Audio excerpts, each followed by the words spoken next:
Level के ऊपर, कई लोगों को ब्लॉक लेवल के ऊपर और कई हमारे साथियों को कार्यकारिणी सदस्य बोलकर यहाँ पर पौधा दिया जाने वाला है, लेकर दिया जाने वाला है। मैं तमाम ही साथियों को जिनको आज पौधे से नवाजा जाने वाला है, मैं मुबारकबाद देता हूँ। आप लोगों को इस उम्मीद के साथ कि आप लोग राष्ट्रवादी कांग्रेस पार्टी पॉलिसी को हमारे नेता शरद पवार साहब के विचार की सोच आवाम तक आप लेकर जाएंगे। आवाम को राष्ट्रवादी की पॉलिसी, विचारधारा, राष्ट्रवादी के काम आवाम तक पहुंचाकर राष्ट्रवादी कांग्रेस पार्टी को मजबूत करने का काम करेगा, इसकी उम्मीद है। सेवा दल, जब रियाज अली साहब को राष्ट्रवादी सेवा दल का सदर बनाया गया और सभी कौंसलर साहब को कारगुजार सदर बनाया गया, कई लोगों ने रियाज अली साहब के ऊपर तनकीद की कि उनको चपरासी बना दिया गया। असल में वो बेवकूफ लोग हैं जो रियाज अली साहब या सेवा दल के ऊपर तनकीद कर रहे थे, ना समझ लोग। अभी उन्होंने दुनिया नहीं देखी, अभी उन्होंने इतिहास को नहीं पढ़ा। सेवा दल कांग्रेस पार्टी की तंजीम, जब उसकी बुनियाद डाली गई कांग्रेस पार्टी ने, तो सेवा दल से सियासी सफर संजय गांधी साहब ने शुरू किया था और उन्होंने उसकी बुनियाद डाली। और सेवा दल की बुनियाद इसलिए डाली गई कि आरएसएस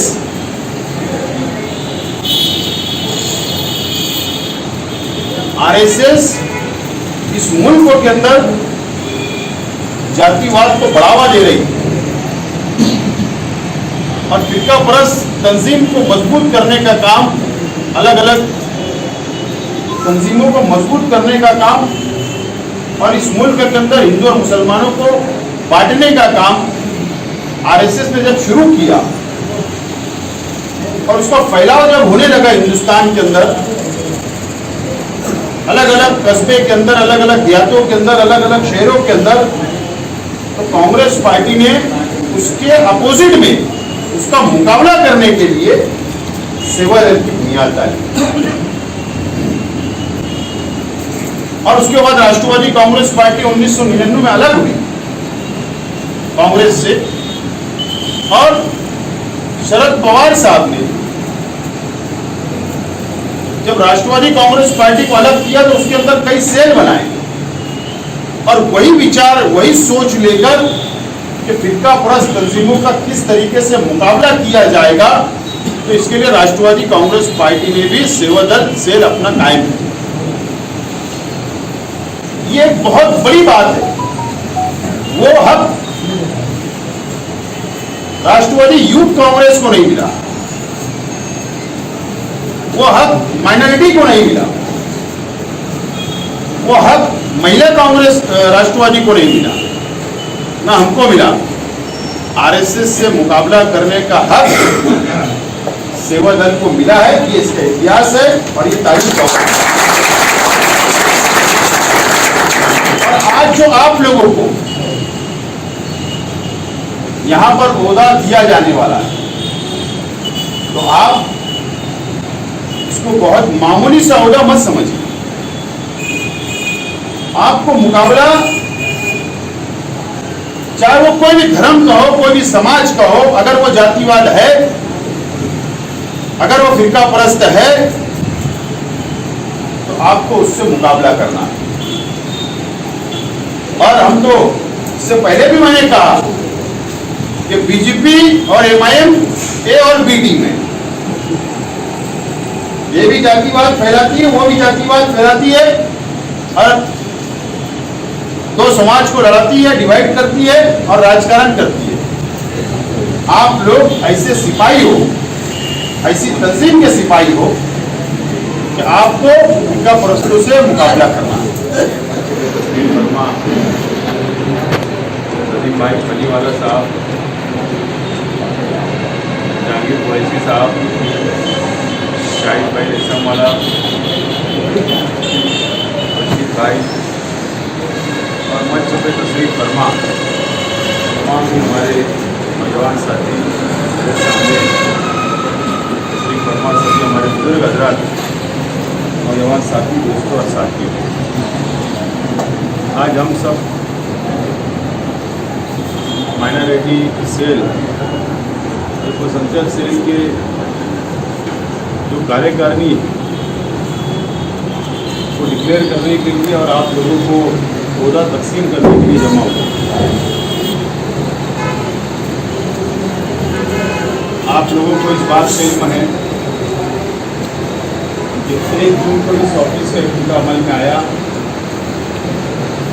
और मालेगांव शहर के आवाम के लिए, मालेगांव शहर और तालुके के आवाम के लिए राष्ट्रवादी भवन का इफ्तिताह होने के बाद कामकाज की शुरुआत हम लोगों ने यहाँ से की। राष्ट्रवादी कांग्रेस पार्टी काफ़ी सेल है। जिस तरीके से भी अब आप लोगों से पहले, इस प्रोग्राम से पहले सेवादल की कार्यकारिणी डिक्लेयर की गई, ओहदा दिया गया, इसी तरीके से महिला राष्ट्रवादी कांग्रेस की ओहदा तकसीम किया गया और 20 तारीख के बाद, मुहर्रम के बाद, मेरी अपनी खुद की बॉडी का ओहदा और जो कल अज्जू लस्सन वाले साहब को जो सदर बनाया गया उनकी बॉडी का ओहदा मुहर्रम के बाद हम लोग डिक्लेयर करेंगे। इस तरीके से एक तंजीमी ढांचा मजबूत करने के लिए हर कार्यकर्ताओं को, चाहे वो गरीब हो चाहे अमीर हो, तमाम ही ओहदा देकर सबको तंजीमी ढांचा मजबूत करने की जिम्मेदारी सौंपी जा रही है। माइनॉरिटी सेल ये बहुत एक अहम सेल है, खास तौर से मुसलमानों के लिए, अल्पसंख्यक समाज के लिए। सिर्फ वो माइनॉरिटी या अल्पसंख्यक के अंदर मुसलमान नहीं आते, बल्कि उसके अंदर बौद्ध भी आते हमारे भाई, उसमें ईसाई भी आते, उसमें सिख भाई भी आते, पारसी भी आते, इस तरीके से जैन भी आते हैं। और ये अल्पसंख्यक विभाग सेल राष्ट्रवादी कांग्रेस पार्टी ने भी बनाई और इससे पहले अलग अलग पार्टियों के अंदर भी वो सेल काम कर रहे हैं। और नदीम फलीवाला साहब और जहांगीर खान साहब, इनको पार्टी ने जिम्मेदारी मालेगांव शहर की दी और तकरीबन 1 महीने से मैं इनसे रोज़ाना बुलाकर इनसे मैं यही अपील कर रहा था कि वही हमारी अपनी बॉडी कार्यकारिणी डिक्लेयर करना है। आप लोग नाम तय करिए, सबसे सलाह मशवरा करिए और एक्टिव जो बहुत वक्त दे सकता है, सेल के अंदर काम कर सकता है पार्टी का, उन लोगों को ओहदा देना चाहिए। यकीन जानो, मैंने बहुत ज़्यादा उस यादी के अंदर जो नदीम भाई ने नाम लाए, जो अपने जिम्मेदारान में आज उससे मशवरे से लोग आगे बढ़े, मैंने यादी भी मुकम्मल नहीं पढ़ा। मैंने कहा कि आपको इत्मीनान है, हम सबको ओहदा दे देंगे और आज आप लोगों को ओहदा दिया जा रहा है। राष्ट्रवादी कांग्रेस पार्टी आज महाराष्ट्र में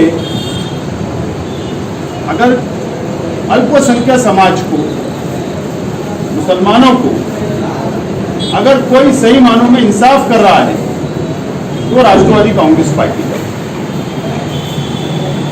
2 एमएलए राष्ट्रवादी कांग्रेस पार्टी के महाराष्ट्र के अंदर मुस्लिम चुनकर आए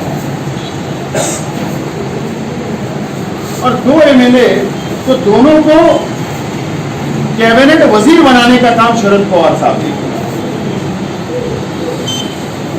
कांग्रेस में भी 3 एमएलए चुनकर आए लेकिन एक को ही वजीर बनाया गया, लेकिन राष्ट्रवादी कांग्रेस पार्टी में 2 चुनकर आए और दोनों को कैबिनेट दर्जे का वजीर बनाने का काम शरद पवार साहब ने किया कि महाराष्ट्र के मुसलमानों के साथ इंसाफ होना चाहिए, पार्लियामेंट के अंदर नुमाइंदगी होना चाहिए।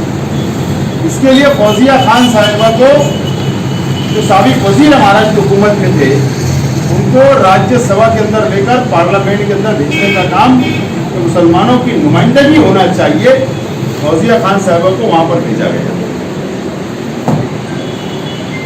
और मौलाना आर्थिक विकास महामंडल, से मौलाना आजाद कारपोरेशन बोलते हैं, वो भी राष्ट्रवादी कांग्रेस पार्टी और कांग्रेस की जब सरकार थी तो नया अल्पसंख्यक विभाग मिनिस्ट्री कायम करने का काम भी शरद पवार साहब के नेतृत्व के अंदर किया गया था। और उसके तहत वक्फ बोर्ड की जितनी जमीनें हैं वक्फ बोर्ड बनाया गया, उसको अल्पसंख्यक विभाग के तहत लाया गया। मौलाना आजाद कारपोरेशन, जिससे हमारे नौजवानों को तालीम हासिल करने के लिए, रोजगार करने के लिए स्कॉलरशिप 500 करोड़ रुपया महाराष्ट्र हुकूमत उसमें बजट देती है ताकि मुसलमानों के साथ इंसाफ महाराष्ट्र के मुसलमानों के साथ होना चाहिए। हज कमेटी भी अल्पसंख्यक विभाग, माइनॉरिटी के विभाग के अंदर तहत आता है मिनिस्ट्री के, जो स्टेट हज कमेटी है। अल्पसंख्यक आयोग, यानी जहां पर फसादात हो जाते हैं, जहां पर मुसलमानों के साथ अल्पसंख्यक समाज के साथ जुल्म होता है, फिरका परस्त तंजीमें जो हमारे इमलाक को जला देती है, दुकानें जला देती है, घर लूट डालती है, मॉब लिंचिंग होती है, तो इस महाराष्ट्र के अंदर मुसलमानों के साथ अल्पसंख्यक समाज के साथ में कोई नाइंसाफी ना हो, इसके लिए अल्पसंख्यक आयोग बनाया गया। एक कैबिनेट मिनिस्ट्री का दर्जा, और उसी के साथ साथ उसको इतना पावर दिया गया कि वो चेयरमैन, वो बॉडी के लोग अगर कोई मौके वारदात के ऊपर चले गए, वहां का जायजा लिए, तो वहां के कलेक्टर को वो शोकास नोटिस, वहां के पुलिस को शोकास नोटिस भी दे सकते हैं और गवर्नमेंट में सिफारिश कर सकते हैं कि फला फला अधिकारी ने, फला फला लोगों ने जुल्म किया, उनके ऊपर कार्रवाई होना चाहिए। उर्दू एकेडमी बनाई गई, अल्पसंख्यक विभाग के तहत लाया गया, जबकि पहले तो अल्पसंख्यक मिनिस्ट्री नहीं थी, लेकिन कांग्रेस की और राष्ट्रवादी की सरकार 15 साल रही तो ये वजारत को कायम किया गया और उसके तहत इतने डिपार्टमेंट को लाया गया ताकि मुसलमानों के साथ इंसाफ हो। अभी कल की बात है,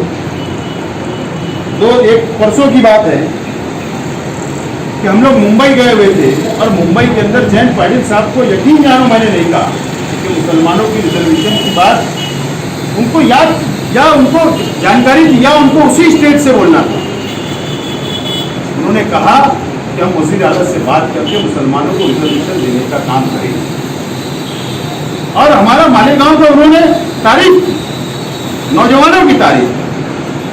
कम अक्ल लोग इस शहर के अंदर हमारे मुखालिफ वो तनकीद करते हैं कि वकूफ लोग हैं।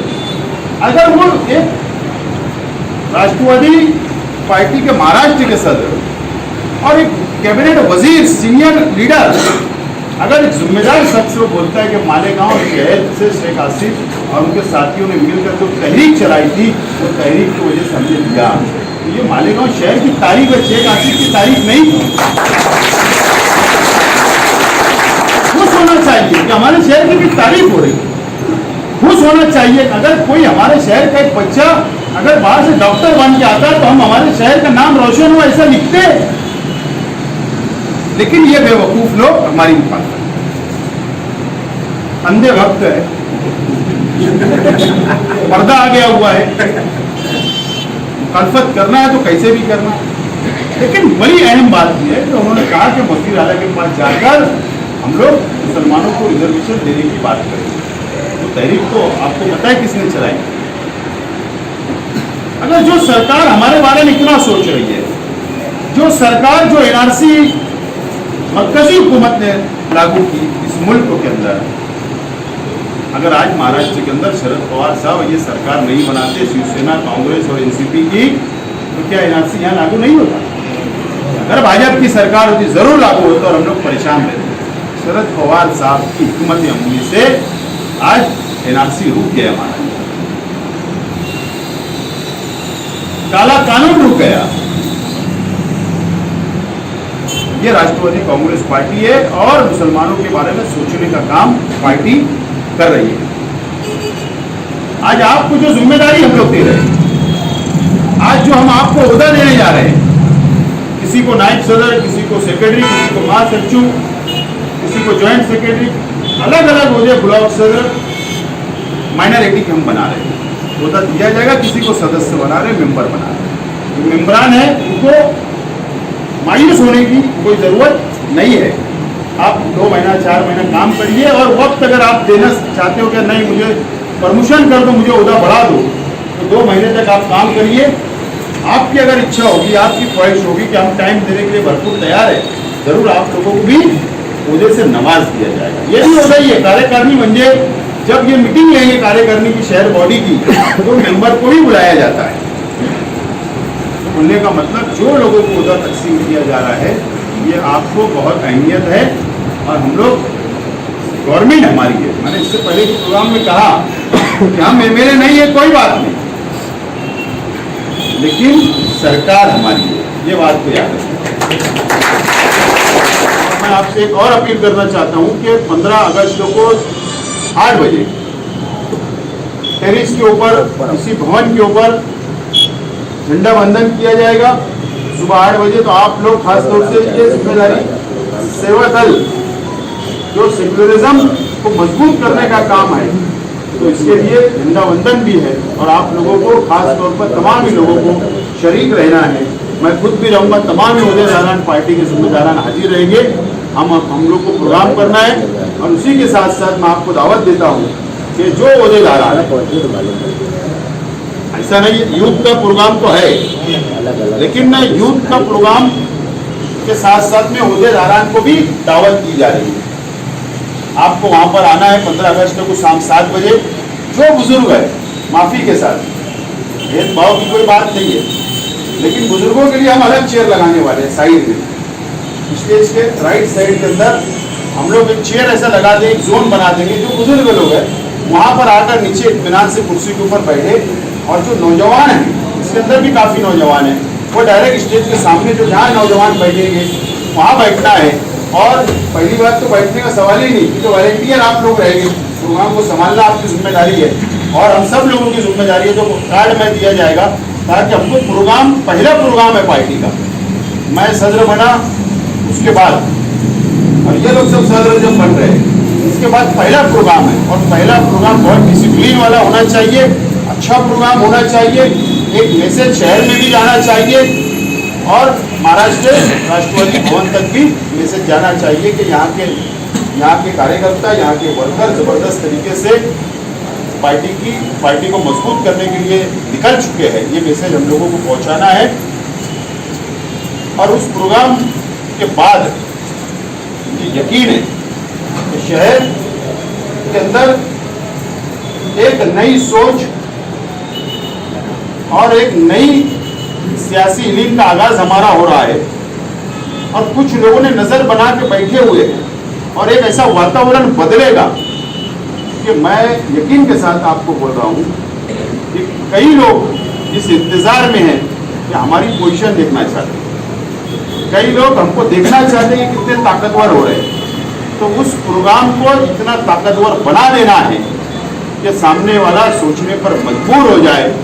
और कई लोग जो डबल टिबल चौबल हर पार्टी के नाव पर सफर करने सोचते हैं, वो एक ही जगह सफर करके इसके लिए मैसेज हमको देना जरूरी है।